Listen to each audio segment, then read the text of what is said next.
everyone, welcome back to my channel. I am so excited for this week's tutorial because it's so simple and so effective, and also frankly quite short really, so it should be quite easy to understand.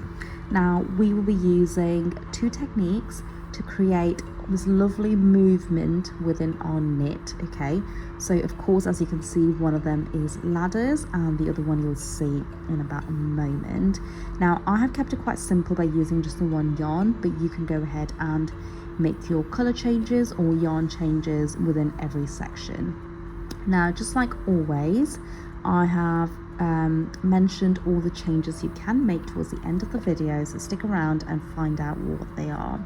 Now, if you haven't already done so, subscribe to my channel and don't forget to share my channel with your knit friends, course mates, maybe lecturers and everybody really.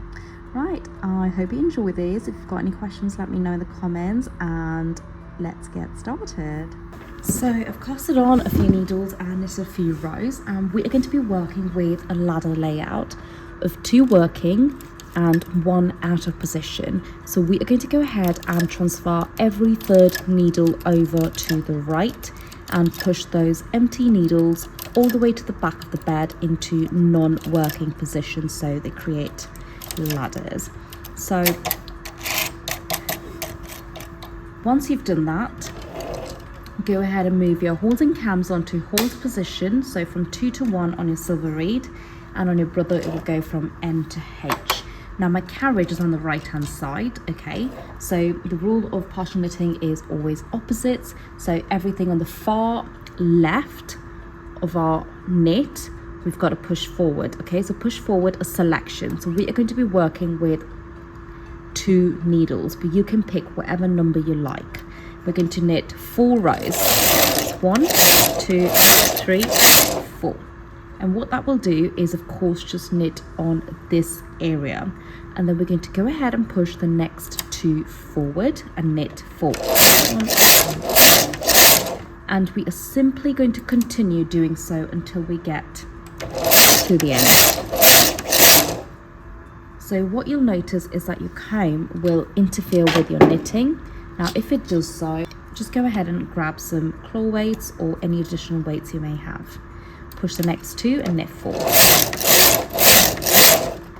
Next 2. Make sure to move your weights along.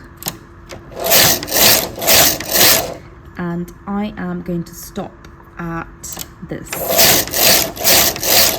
Once you've done this, go ahead and push your cams back to normal knit position and knit a few rows.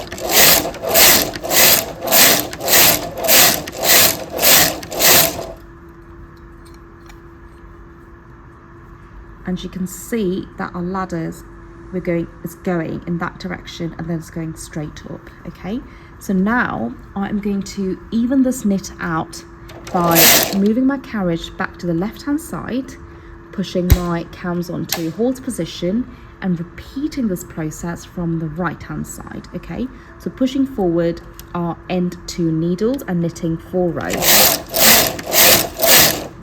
and then the next 2, then the next 2.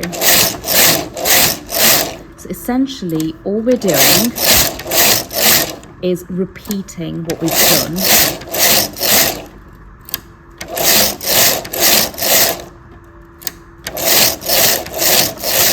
Going back to normal knit position and knit.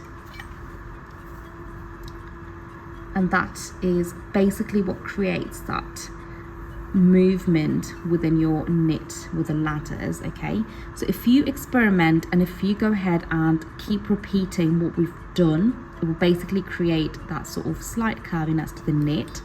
Now the changes you can make to this is your ladder layout. Okay, so we've worked with 2 and 1. You can work with 3 and 3, you can work with 2 and 2. It's really up to you. You can change colors within each section of your knit. You can also knit less or more rows within your partial knitting. Now those are 3 simple changes to make, but of course you can experiment with other changes as well. So I hope you enjoyed that. It was a very short demo, but I just really wanted to share this technique with you. Right, I'll see you next week. Bye.